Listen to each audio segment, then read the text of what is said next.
Wafowagazi. Mfowethu. Ubhuti ayike into eyisithutha neyisilima njengenhliziyo. Hey, uyablavu. Uthi uyisa le. Yeah. Ithi mina ngifuna lo. Uthi uyakhetha lo. Ithi mina ngifuna yena. Awu. No, ngiyakuzwa mfethu.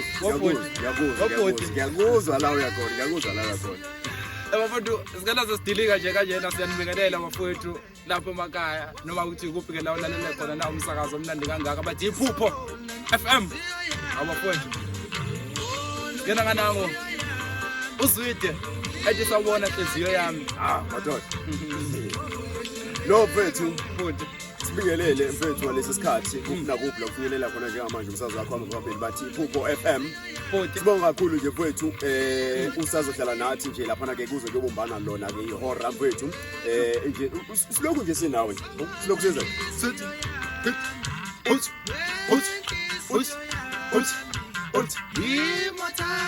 Kulungile mfethu njengamanje isikhathi 25 minutes ibumbene ihora mfethu kanti ke maligama ngci ihora ungakhohlwa ukuthi nje izobe isikhona lapha na ke insizwa nezemidlalo nje lapha na ke egcwele ke zogama ngca kwehora kanti ke izobe ikhona intokwazi nezezwe ke lapha na ke indaba kanti ke mfethu nje uzoqhubeka nje usibheke lapha na ke kuona ku Facebook wethu lapha na ke ethi iphupho FM na ku YouTube mfethu siyatholakala ethi iphupho lapha na ke FM mfethu ke iyona nje indawo esitholana kuyona kanti ke mfethu uzophila ukwazi ukusibamba lapha kuyona inombolo yomsakazo mfethu 076 lapha ke 123 lapha ke 45 ke lapha ke 6 and 7 wabona sisho kamnandi namhlanje sithi sawubona inhliziyo yami sekuyimina manje ozothatha inqubo ngoba ithathwa uwe zingifaka emaweni nobhuti njengoba usushila lapha nabathi isikhathi sibumbene ngempela imizuzu engamashumi 25 okusho ukuthi 25 minutes past 7